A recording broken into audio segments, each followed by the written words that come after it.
Anyway, All right. that Well, was we'll run out of time. I mean, we can have like 10 sessions with Bob, no doubt, right? We're bringing him back. But uh, we're gonna transition, with your permission, Don, just Oh, to you already have it.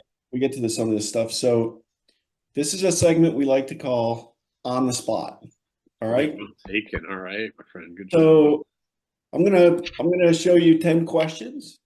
You don't have to choose three. I don't know if we'll have time for all three. We'll have to have you back, but just pick one for now, Bob. And you choose the question, you choose the response, and we'll just we'll be enthralled with your answer, no doubt. All right. yeah, okay. So Some of these are serious and some of these are not so serious. All right. And if you can't pick one, I'm sure Don and I can pick one for you. So take a minute and read them and see if there's one that jumps out at you. I can tell you when we met with Jimmy Olsen, Yes. he did number one, number four, and which one did he do then? Was it 8? I don't know. My memory of Jimmy Olsen's was we had a few videos, and he's like, "There's no way those videos should exist, but they do." But they do, yeah. That was profound. Yes. Yeah, but he did. I know he did number one and number four, which those were great too. All right. Anyone jumping out at you, Bob?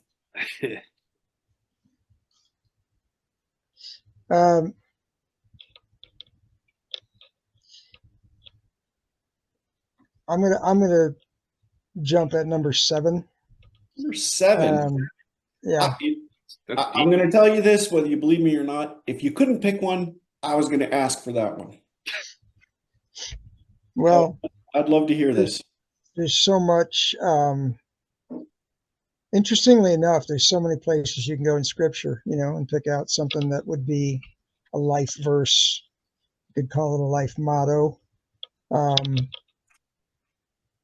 And as I think of this, gosh, there's so many ways that I sit here and wish that I had in my life reflected it better than I have in my life. Yeah. That'll make sense when I tell you. But this is not a it's not a scripture verse per se. It's simply this. Your life is shaped not so much by the dreams that you dream, but by the choices you make. Your life is shaped not by the dreams you dream as much not so much by the dreams that you dream, pursuing a dream, but by the choices you make. All right, so unpack that for me. What does that mean to you personally? That came directly in the very first year. We had staff fellowship. It was a huge experiment because we'd never had anything like that before for camp staff. And we were doing it on Wednesday night in lieu of the missionary meeting. And so this was, I don't know, 3 or 4 weeks in, and Joe Stoll, who's the speaker of the week, came and talked with the staff, and that was his opening line that night. Okay. Yep. It stuck. And it obviously stuck. This is in the 70s? Yeah, that would have been, no, actually, no, this would have been in, yeah, we didn't do anything like that in the 70s.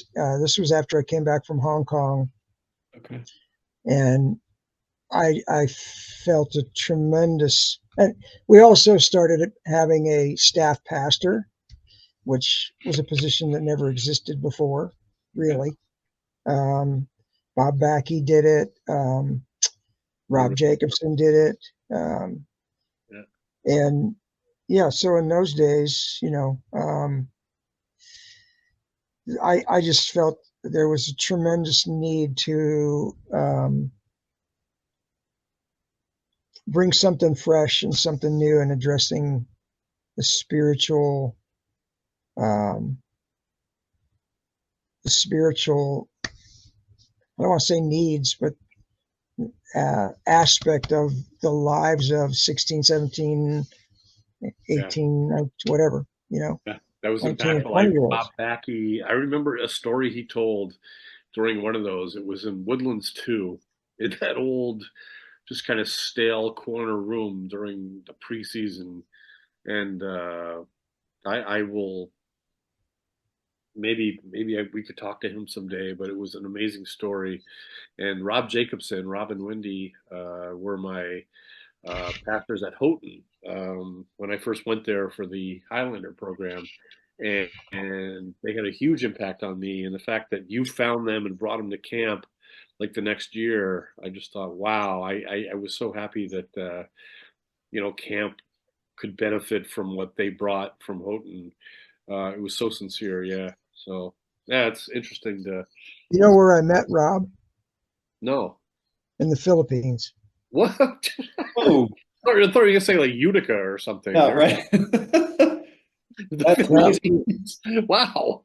when we were both with World Relief doing refugee ministry. I had no idea you knew him before that. Wow. Amazing. Yeah, so that was how we initially connected. But so By the Tom, time I had joined the camp in the mid to late 80s, though, that was established, I guess, having like staff gatherings. I never realized that wasn't always the case. And see, one of the things, yeah, I'm sorry to interrupt you. that's okay. You're going to see in a minute. Don wrote his book, and it prompted me to write some stuff too. And I called you last year about some of the Yeah, stuff to read, but I love that camp had like a ministry within a ministry, right? Of course, it's vacation on purpose for a large group of people, but it felt to me like what was more important to camp leadership was investing in these formative years, a full staff of people that are just going to change the world based on your input for 2, 3 months in the years. That's huge. And I mean, it speaks volumes to what the priority would be for camp, because you saw the value and I guess you're part of the catalyst to create that environment where you're making that investment into the staff with staff gatherings, right? that was exactly the vision. Well, Exactly. I picked it up. I mean, you had a vision, and it made sense to me. And really to speak to it for, growing up in it, and you relate to this, Donnie. All I'd ever seen and known was that camp was camp. You were part of staff. You got exposed to great preaching, music, fellowship, the same way guests did. And in those years, in those decades, it was just, it just germinated. It was like, it was allowed to happen. It was supposed to happen. You were just there, and you know, soaked it up. I'm not sure I'm describing it well, but you were just supposed to participate in this, right?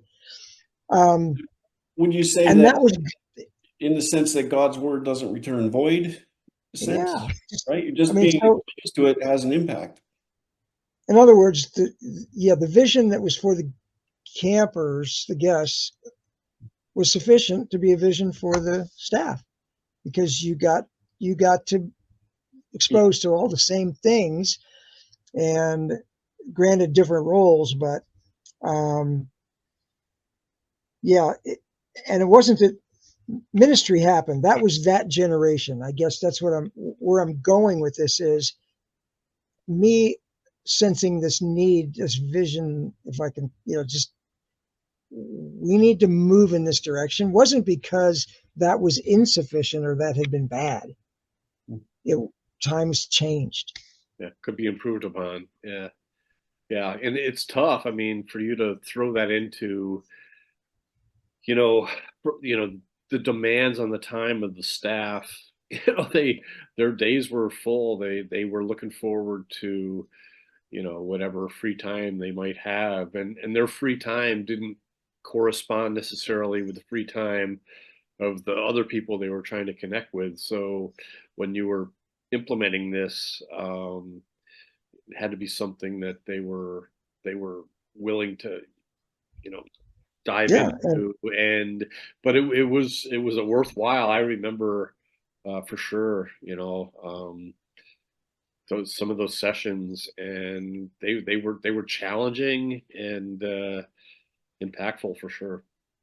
Huge. and credit to, I remember specifically going and pitching this whole concept to my dad and your dad. Right. Yeah, I and could picture what you're doing right now. They were like, yeah, exactly. yeah, Yeah, good luck with, well, you could try it. Well, let's, and you let's know see. what? Credit to them. Um, Yeah, they jumped at it.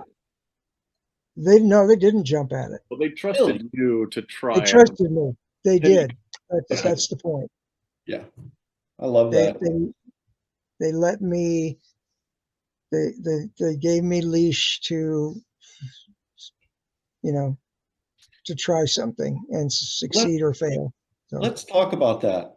All right, this is a segment we like to call Story Time with Tom. Only because it's funny.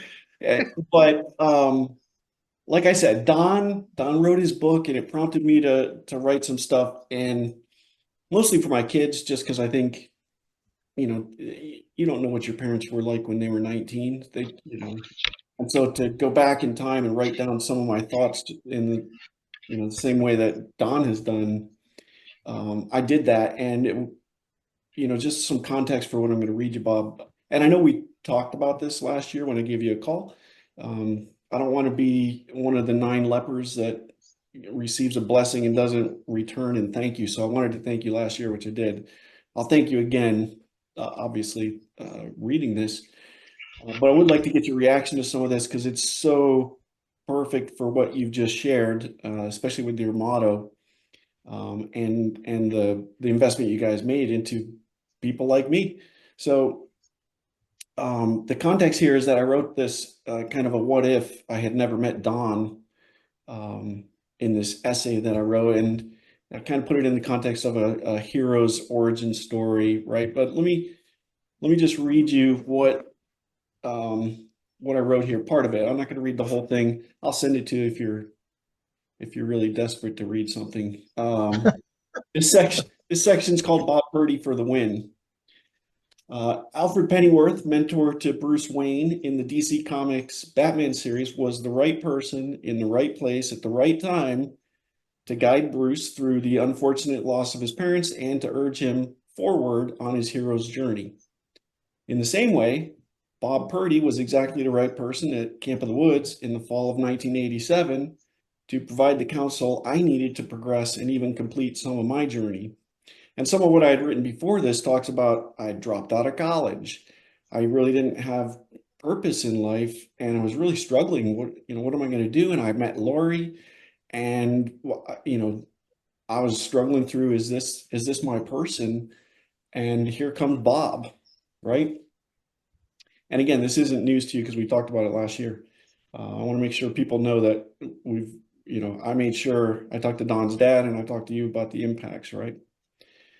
For this particular set of circumstances, I'll come right out and say this. God's hand of providence was unmistakably responsible for placing Bob in my path. And this is talking about exactly what we've just mentioned, and your journey. This is why that comment you made about your journey of, you weren't prepared for this or you had to learn certain skills.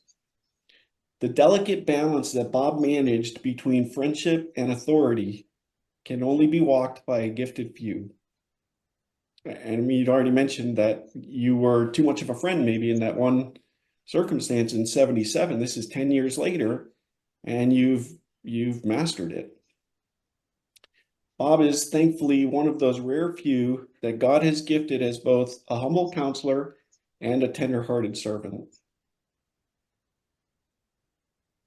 That's probably all I'll read tonight. I'll send you the rest of this, but the impact that you had as setting up that program the way you did, giving me the opportunity to work in the fall, and then we spent a ton of time together. I don't know if you remember this or not, but I forget where you were living. You were living someplace by yourself, and you had the coolest collection of records, right?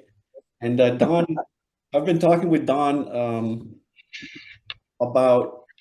Don said, "Hey, every person that we interview, we need to have some kind of music link to them, right? So let me give you this one." And I apologize if this is not how you want to be remembered, but Okay. it's the song that comes to mind when I gotta get this out of the way.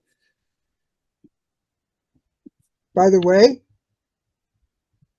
the record collection's sitting right over there in that closet. Wholehearted all. All right. Oh, The Moody Blues? Yeah, do you remember this? That is grey and yellow white. But we I decided. remember it well. Used to be one of my favorite albums. Yeah. So you played this for me. I will read just one quick section here that I wrote.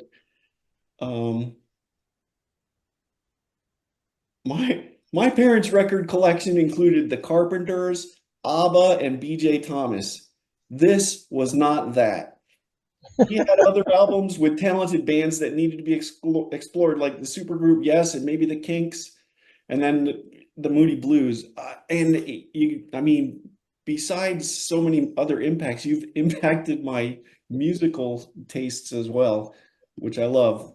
It's so cool. Anyway, Moody Blues. I hope it's gratifying to hear, though, the impact that you've had on, and it makes me wonder, I'm one person of hundreds of people that you influenced during that time period with your approach, which was making an investment into the staff on top of running a vacation resort camp experience, right? Yeah.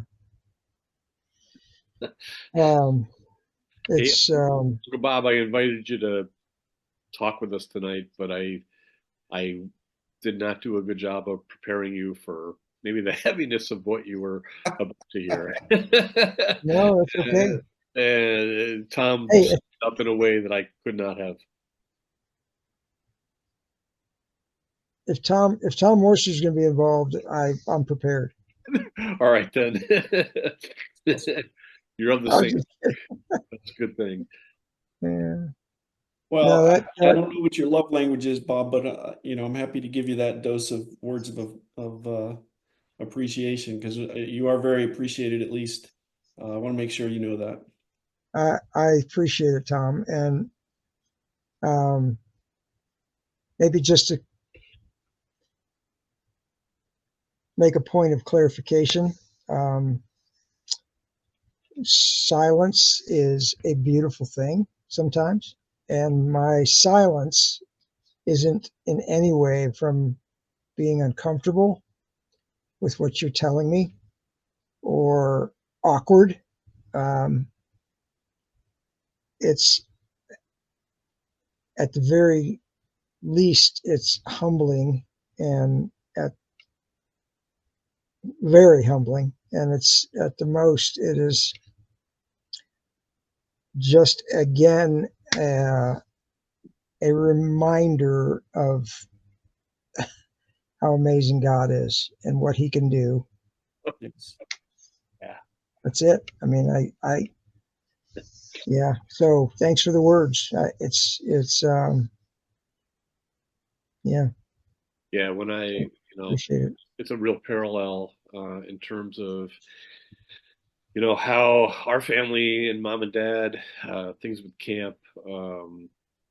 There were 21 years in the wilderness, they were worse than in the wilderness. It was like, the early part of that was, this is going to be the deep wilderness, and just forget about any kind of reconciliation.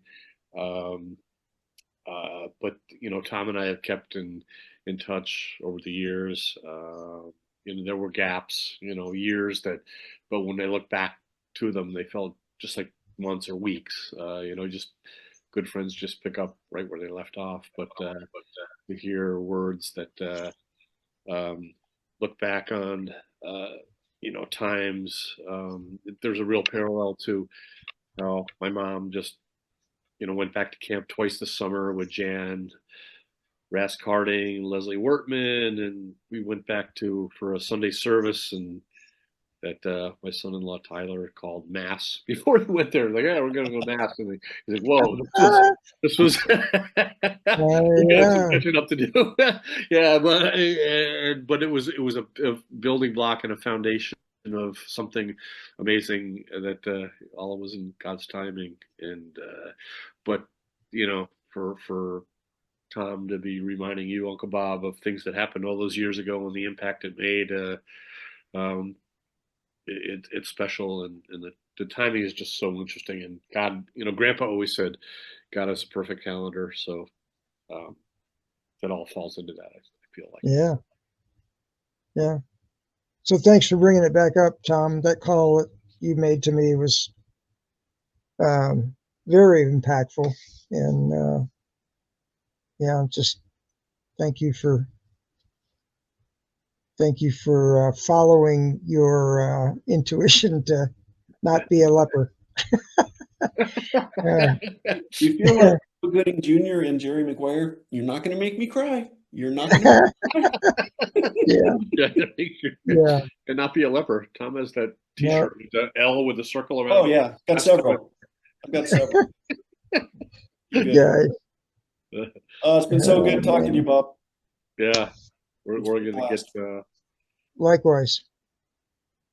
closed out here, but wow, great evening, and So fast. thank you. So what's this a part of? What's the plan? What do you do on this? Life and Times at Camp of the Woods Facebook page. You are going to be a building block for this. I can promise you. Jimmy Olsen. Get cut off. We're just starting it up, but man, to have you as part of this is special.